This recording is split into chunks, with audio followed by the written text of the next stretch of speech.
Olá, criptomaníacos! Estou de volta depois de 2 semanas de férias, onde muita coisa aconteceu. O mercado teve uma crise braba, né? No último vídeo que eu gravei já estava abaixo do topo, né? O topo foi 830 bilhões de dólares, mais ou menos. E o último vídeo estava em 550 bilhões de dólares, que valor razoável. E durante esse período chegou a cair para 200 e poucos bilhões de dólares. Então metade do que eu fiz no último vídeo, né? Metade do valor que a gente tinha no último vídeo. E isso aconteceu por causa do FUD, né, que a gente fala, que é medo, incerteza, dúvida, que é gerado por notícias no mercado. Como, por exemplo, notícias recorrentes falando que a Coreia do Sul ia banir criptomoedas, o mercado de criptomoedas, a China também, os Estados Unidos idem, notícias de que o G20 estava discutindo formas de regulamentar ou de proibir as criptomoedas porque elas eram um risco à economia mundial. Todas essas notícias abalaram a confiança dos investidores, muitos correram e teve essa queda absurda. Então, assim, eu comecei minhas férias rico, terminei pobre. Mais ou menos isso. Mas agora a gente está tendo uma recuperação, eu vou até falar sobre isso nesse vídeo. Primeiro eu queria falar sobre os motivos desse pânico generalizado, né? As pessoas confundem um pouco a questão de proibição em criptomoedas. Criptomoedas não podem ser proibidas. Não tem como um governo, os Estados Unidos, ou seja lá quem for, proibir, por exemplo, o Bitcoin de funcionar ou de existir. Eles podem proibir empresas de funcionar, empresas que trabalham com isso de funcionar, como corretoras, exchanges que a gente fala. Aqui no Brasil, por exemplo, a gente tem a Foxbit, o governo brasileiro pode chegar na Foxbit e proibir ela de atuar. Qual é a atuação da Foxbit? Você quer comprar um Bitcoin e outra pessoa quer vender o Bitcoin. Ela faz a intermediação. Você entra na plataforma da Foxbit, vai lá com seus reais, compra Bitcoin, o outro cara recebe os reais e pronto. Essa é a forma que a Foxbit atua. O governo pode chegar e proibir a Foxbit de atuar, como ele pode fazer isso com qualquer empresa. Ele chega e fala, Foxbit, você não tem mais direito de fazer isso, assim como todas as outras corretoras brasileiras. Isso dificulta para que o brasileiro consiga comprar criptomoeda. Óbvio, você fica sem acesso a isso dentro do país, né? Se você depende realmente de uma corretora. Porque nada te impede de fazer essa troca com outra pessoa, numa plataforma como essa de compra e venda. Você tem compra e venda de carros, de casas, de tudo. Isso também tem para criptomoedas. Mas aí você não tem um intermediário, você não tem uma empresa por trás que assegura que essa transação vai acontecer sem risco, que é o que a Foxbit, por exemplo, faz. Mas essas pessoas recebem notas na comunidade. Então tá ali, o cara tem 98% de confiabilidade da comunidade. Então você fala, pô, esse cara é confiável. O outro tem 5%, você não vai fazer negociação com ele. Existe um risco, mas esse risco é reduzido nesse tipo de plataforma. Além disso, existem exchanges descentralizadas, estão sendo criadas, já existem algumas com volume pequeno ainda de negociação, onde não existe nenhuma empresa por trás. Elas funcionam totalmente de forma autônoma. Você simplesmente entra, existe uma outra pessoa e existe um contrato inteligente entre as partes. Então na hora que você coloca o seu dinheiro lá e o outro coloca também a moeda dele, essa negociação só é concluída, só é transferida na hora que as duas coisas aconteceram. Não tem como acontecer um golpe. Então, como não tem uma empresa por trás disso, o governo, por exemplo, não consegue fechar uma exchange descentralizada. Porque não tem para quem ele vai falar, pô, o empresário tal, feche isso. Não tem empresário por trás, não tem empresa por trás. Então, a própria atuação do governo tentando proibir o comércio de criptomoedas está criando novas formas de negociação que independem de empresas. Ou seja, as criptomoedas não vão parar. Isso não vai acontecer. E, inclusive, essa alta de hoje tem relação com isso, né? A gente está tendo uma alta grande no mercado, subiu praticamente 50 bilhões só hoje, nas últimas 24 horas, e está ocorrendo exatamente porque a Coreia do Sul emitiu um comunicado falando que não vai banir as criptomoedas, que está desistindo disso, enfim. Eles estão enrolando porque eles estão vendo que isso não funciona da forma que eles pensam. Eles não têm como banir isso. Além disso, o povo coreano tá reclamando, tá reclamando com o governo que quer continuar trabalhando e tendo forma de trocar criptomoeda, porque é interessante para o povo, para as pessoas. E o governo está agindo contra o seu próprio povo. Então vamos tentar ler as notícias agora para ver exatamente o que está sendo falado, né? Então aqui essa manchete, Coreia do Sul responde à petição pública sem banimento do comércio de criptomoedas, mas o governo se mantém dividido. Essa é a manchete dessa matéria, né? E aqui tem uma parte interessante que você vê. A petição foi postada no site do gabinete presidencial e teve mais de 200 mil assinaturas de sul-coreanos pedindo o não banimento de criptomoedas. E o governo tem 30 dias para responder a isso. Então já é uma pressão social para que o governo não faça esse banimento. E obviamente o governo respondeu com aquela resposta padrão, como se ele fosse muito bondoso, né? Ele fala, não, as regras básicas do governo é prevenir qualquer ato ilegal ou incertezas ligadas ao comércio de criptomoedas. Apesar de estar tentando nutrir a tecnologia da blockchain, né? Ou apoiar a tecnologia da blockchain. Isso, obviamente, não tem nenhuma relação com isso. O governo não tem nenhum interesse em proteger os cidadãos. Isso não é isso que acontece. O governo ele tem interesse em manter o controle da emissão de moeda. Ele quer ter controle sobre a moeda, porque assim ele consegue cobrar impostos das pessoas, ele consegue favorecer o setor que ele tem interesse. Ele não está pensando nas pessoas, ele está pensando em manter o controle na mão dele, que é péssimo para as pessoas. Isso é uma coisa contra a gente, né?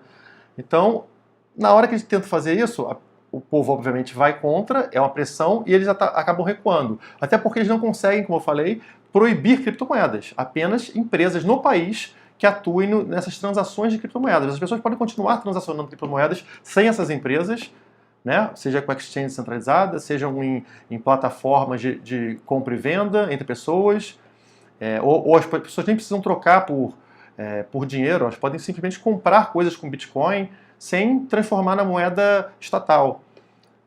Então, essa foi a primeira notícia, né?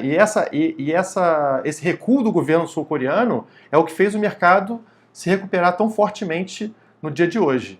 E eu acho que isso vai acontecer com todos os outros países, né? Pouco a pouco o mercado se recupera, porque os países vão falar, a gente está tentando banir, mas não é tão bem assim, é outra coisa. E as pessoas pouco a pouco vão perceber que não acontece da forma, desse alarde que a mídia faz e que o governo faz. E aí retoma a confiança do mercado. A gente olhando para o mercado hoje, né, você pode ver que a gente está aqui nesse momento, né, são 3 da tarde, você pode ver que o mercado está em torno de 450 bilhões de dólares, já uma recuperação considerável com relação ao dia de ontem. O Bitcoin está subindo mais de 8% hoje, já está acima dos 9 mil dólares, que ele obviamente enfrenta uma resistência nessa faixa, né, na faixa até os 10 mil dólares. Se rompe essa faixa dos 10 mil dólares, tem a tendência forte de alta, mas tem que romper, né? Eu acho que se ele terminar acima de 9.500 dólares no dia de hoje, a gente tem uma forte tendência de alta para os dias a seguir. Vamos ver, vamos acompanhar. Agora, a moeda que eu acho que está mais interessante hoje, que você vê como uma alta estrondosa, é a Litecoin, né? A Litecoin, ela está subindo entre 30% e 50% somente hoje, que é uma coisa muito acima da média, né? E muita gente está perguntando por que está tendo essa alta tão grande na Litecoin? O que aconteceu para ter essa alta? E existem alguns fatores que estão levando a isso. O primeiro é uma plataforma chamada LitePay, que vai entrar agora em funcionamento no dia 26 de fevereiro. E a LitePay ela é uma plataforma que permite ao seu negócio, à sua empresa, aceitar pagamentos em Litecoin e facilmente converter em dólar ou qualquer papel moeda que você vai receber diretamente na conta do seu banco. Então é excelente, né? Você não se preocupa. E não tem risco de volatilidade ou de não receber. Você simplesmente entra nessa plataforma, permite aos seus clientes pagarem em Litecoin, essa conversão é feita automaticamente e já enviada para a conta do seu banco. Então a plataforma faz essa conversão automaticamente, você não tem risco de câmbio nem nada disso, e já cai na sua conta. Então torna a Litecoin uma moeda para o uso do dia a dia, né? Tão fácil de usar quanto qualquer outra. É uma coisa que falta muito nesse mercado. Então isso já é um primeiro ponto, mas é um ponto secundário, porque isso é para o dia 26 de fevereiro, está tendo um impacto no mercado, mas o principal impacto de hoje é com relação ao fork, ao hard fork do Litecoin. O que é isso? Assim como o Bitcoin tem fork, ou seja, divisão de uma própria moeda, criando outra moeda, uma subdivisão da moeda, né? Por exemplo, Bitcoin, tem o Bitcoin Cash, Bitcoin Gold e tantos outros Bitcoins, que são, chega num determinado momento, pessoas discordam da forma que o Bitcoin está agindo e cria uma outra moeda com características que são diferentes. Como, por exemplo, a divisão de blocos, a taxa de transferência, né? Quanto você paga para fazer uma transferência de determinada moeda. Então, se você tem alguma alteração, isso gera uma nova moeda que entra no mercado. Então a gente está tendo essa subdivisão da Litecoin para a formação da Litecoin Cash, que deve entrar entre o dia 18 e 19 de fevereiro, porque ela entra num bloco específico. Então vai cair, a gente não tem certeza no momento certo, mas vai ser entre o dia 18 e 19 de fevereiro. Então a gente está bem próximo dessa data. E por que isso valoriza tanto uma moeda? Porque quando você tem a Litecoin, todo mundo tiver a Litecoin, por exemplo, vai receber Litecoin Cash. Isso é como se fosse um dinheiro que você ganha sem esforço, né? Você está ganhando uma moeda nova sem ter feito nada para isso. E se essa moeda der certo, ela vai valorizar e você vai ter ganho dinheiro simplesmente por ter Litecoin. Então as pessoas estão na expectativa de ganhar Litecoin Cash sem esforço. Então elas estão comprando Litecoin e está valorizando a moeda. Esse é o motivo principal da valorização. Segundo os criadores do Litecoin Cash, a cada um Litecoin que a pessoa possuir, ela vai receber 10 Litecoin Cash. Essa é a promessa deles, né? E qual é a diferença da Litecoin Cash com relação à Litecoin tradicional? A primeira seria a dificuldade da mineração ajustada a cada bloco que é criado, e não a cada 2016 blocos, como acontece no caso da Litecoin original. Então, quer dizer, esse ajuste fino na mineração ele é mais preciso.